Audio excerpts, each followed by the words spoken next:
Mungkin kamu pernah melihat perang di film atau video game. Banyak aksi, ledakan besar, dan pahlawan yang menyelamatkan hari.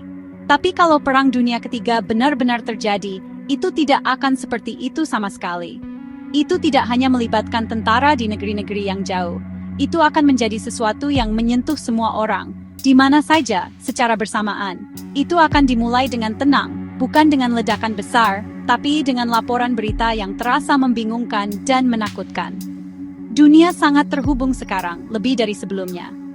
Jadi, pertarungan yang dimulai antara beberapa negara besar bisa menarik semua orang, seperti pusaran air yang semakin besar, sampai tidak ada yang bisa lepas dari tarikannya.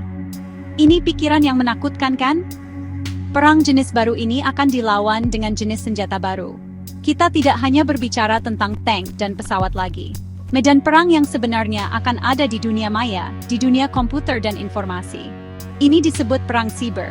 Bayangkan suatu hari internetmu tiba-tiba berhenti berfungsi. Atau mungkin listrik di seluruh kotamu padam. Bukan hanya 1 jam, tapi berhari-hari atau bahkan berminggu-minggu. Beginilah perang akan dimulai bagi sebagian besar dari kita. Ini akan menjadi perang kebingungan, mencoba mencari tahu apa berita nyata dan apa berita palsu yang dirancang untuk membuat kita panik. Ini adalah perang yang dirancang untuk mematahkan semangat kita, bahkan sebelum satu tembakan pun dilepaskan. Selanjutnya datang perang ekonomi, yang sama kuatnya. Negara-negara akan berhenti berdagang satu sama lain. Tiba-tiba, barang-barang yang kita gunakan setiap hari mungkin menghilang dari toko. Ponsel favoritmu, pakaian yang kamu pakai, bahkan beberapa jenis makanan yang berasal dari negara lain, akan menjadi sangat sulit ditemukan. Harga untuk semuanya akan naik. Mendapatkan bensin untuk motormu akan menjadi perjuangan. Beginilah perang melanda rumah. Itu memengaruhi dompet keluargamu dan mengubah caramu menjalani kehidupan sehari-hari. Ini adalah tekanan yang lambat dan melelahkan yang membuat segalanya sulit dan tidak pasti. Bagian yang paling menakutkan tentu saja adalah pemikiran tentang senjata modern. Kita semua berharap dan berdoa itu tidak pernah terjadi. Tetapi negara-negara besar memiliki bom yang sangat kuat, jauh lebih kuat dari apapun yang digunakan di masa lalu. Ketakutan akan penggunaan senjata-senjata ini akan menciptakan perasaan cemas yang konstan bagi semua orang. Dunia akan menahan napas, berharap para pemimpin membuat pilihan yang tepat. Ketakutan yang konstan ini adalah senjata itu sendiri. Ini adalah awan tebal yang akan menggantung di setiap hari, membuat sulit untuk merasa aman atau berharap tentang apa yang mungkin terjadi besok. Inilah kenyataan konflik global modern. Jika perang besar dimulai, kehidupan sehari-harimu akan berubah begitu banyak, sampai kamu mungkin tidak mengenalinya. Pergi ke sekolah atau bekerja akan menjadi kemungkinan, bukan kepastian. Kamu akan bangun setiap pagi dan hal pertama yang akan kamu lakukan adalah memeriksa berita. Bukan untuk gosip selebriti, tapi untuk pembaruan serius tentang keselamatanmu. Apakah jalanan aman? Apakah ada aturan pemerintah baru yang harus kita ikuti? Hal-hal sederhana seperti pergi ke mall dengan teman-teman atau menonton film di bioskop akan terasa seperti kemewahan dari masa yang berbeda. Duniamu akan menjadi jauh lebih kecil. Sebagian besar berpusat di sekitar rumahmu dan lingkungan terdekatmu. Rutinitas harian akan dipenuhi dengan tantangan baru. Makanan dan air mungkin dijatah. Artinya setiap keluarga hanya mendapatkan jumlah tertentu. Kamu harus terbiasa makan apapun yang tersedia, bukan apapun yang kamu inginkan. Antrean panjang untuk kebutuhan dasar akan menjadi pemandangan biasa. Bayangkan menunggu berjam-jam hanya untuk mendapatkan beras atau minyak goreng.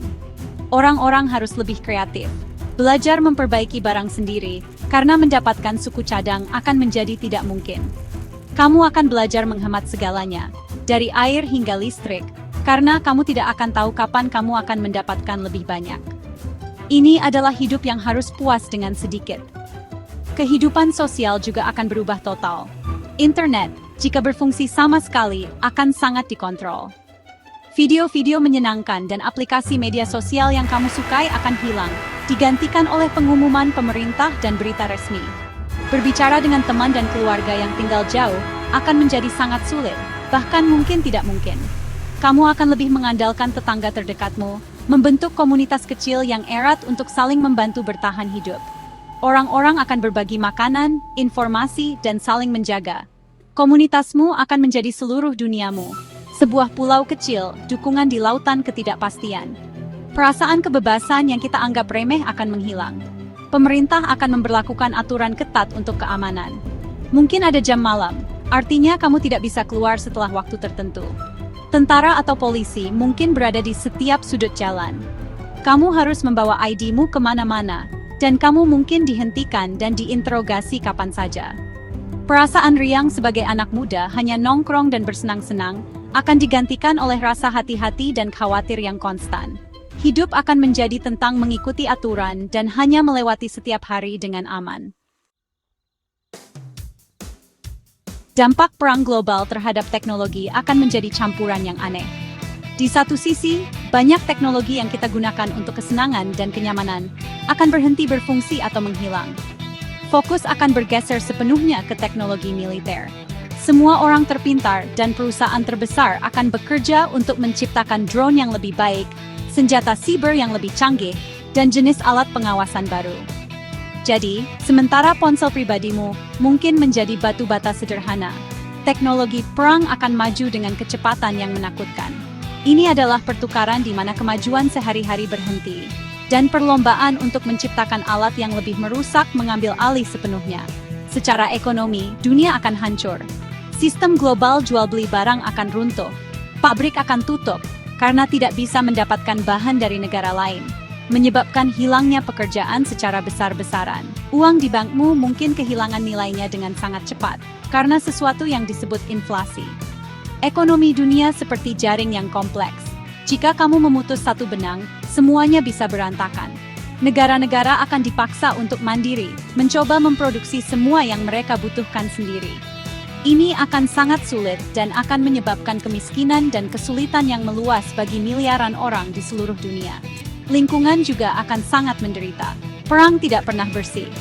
Produksi senjata, pergerakan pasukan, dan pertempuran yang sebenarnya akan menyebabkan polusi besar-besaran. Bom dan ledakan akan menghancurkan hutan, meracuni sungai, dan mencemari tanah selama beberapa generasi. Dengan pemerintah yang fokus pada pertempuran, melindungi lingkungan akan menjadi hal terakhir yang ada di pikiran mereka. Semua kemajuan yang telah kita buat dalam memerangi perubahan iklim dan melindungi spesies yang terancam punah akan hilang. Bumi itu sendiri akan menjadi korban diam lainnya dari konflik, menanggung bekas luka yang bisa memakan waktu berabad-abad untuk sembuh. Biaya sosial mungkin yang paling menyedihkan. Perang dunia akan menciptakan krisis pengungsi terbesar dalam sejarah manusia. Jutaan keluarga akan terpaksa meninggalkan rumah mereka untuk melarikan diri dari pertempuran, tanpa tempat yang aman untuk dituju. Ini akan menciptakan masalah kemanusiaan yang besar, dengan tidak cukup makanan, air, atau tempat tinggal untuk semua orang. Kepercayaan antara kelompok orang yang berbeda akan runtuh. Perang akan tumbuh dari ketakutan dan kebencian, mengubah tetangga menjadi musuh berdasarkan kebangsaan atau latar belakang mereka. Trauma psikologis akibat hidup di masa seperti itu akan memengaruhi para penyintas sepanjang hidup mereka. Jika dan ketika pertempuran akhirnya berhenti, dunia akan menjadi tempat yang sangat berbeda. Kekuatan lama yang pernah memimpin dunia mungkin telah tiada, melemah oleh perang. Negara-negara baru, mungkin yang berhasil tetap berada di luar konflik terburuk, bangkit untuk menggantikan mereka. Hubungan antar negara harus dibangun kembali dari awal, seperti memulai semuanya lagi. Akan ada rasa ketidakpercayaan yang mendalam di mana-mana. Negara-negara akan sangat berhati-hati tentang siapa yang mereka ajak bekerja sama, dan organisasi internasional seperti Perserikatan Bangsa-Bangsa akan menghadapi ujian terbesar mereka, mencoba menyatukan kembali dunia yang hancur. Tugas pertama dan terpenting adalah membangun kembali. Bukan hanya bangunan dan jalan, tapi membangun kembali kehidupan dan komunitas. Dunia harus bersatu untuk membantu jutaan orang yang kehilangan segalanya. Ini akan menjadi upaya global yang masif, membutuhkan kasih sayang dan kerjasama yang luar biasa. Ini akan menjadi waktu untuk penyembuhan, baik secara fisik maupun emosional. Monumen akan dibangun bukan untuk merayakan kemenangan, tapi untuk mengingat biaya perang yang mengerikan dan untuk mengingatkan generasi mendatang agar tidak pernah membuat kesalahan yang sama lagi. Fokus akan bergeser dari berperang menjadi memberi makan, dari menghancurkan menjadi menciptakan. Dari abu kehancuran, keinginan kuat untuk perdamaian akan muncul. Orang-orang dimanapun, setelah melihat wajah perang yang sebenarnya, akan menuntut cara yang lebih baik. Ini bisa mengarah pada hukum internasional baru, dan perjanjian yang lebih kuat untuk mencegah konflik di masa depan. Mungkin ada gerakan global yang berfokus pada perlucutan senjata dan mempromosikan pemahaman antara budaya yang berbeda. Kaum muda, yang hidup melalui trauma, akan menjadi pendukung perdamaian yang paling bersemangat. Mereka akan memahami lebih baik daripada siapapun bahwa kerjasama bukanlah tanda kelemahan, tetapi satu-satunya jalan menuju masa depan yang kuat dan stabil bagi umat manusia. Pada akhirnya, kisah dunia setelah perang besar adalah kisah harapan. Ini adalah bukti ketahanan jiwa manusia. Bahkan setelah masa-masa tergelap, orang menemukan kekuatan untuk membangun kembali, untuk terhubung kembali, dan untuk memimpikan dunia yang lebih baik. Pelajaran terpenting adalah nilai perdamaian. Kita akan belajar, dengan cara yang paling sulit, bahwa perdamaian bukan hanya ketiadaan perang, tetapi pilihan aktif setiap hari. Ini adalah pilihan untuk memahami, untuk memaafkan, dan untuk bekerja sama. Masa depan dunia kita bergantung pada kita yang membuat pilihan itu setiap hari, mulai sekarang.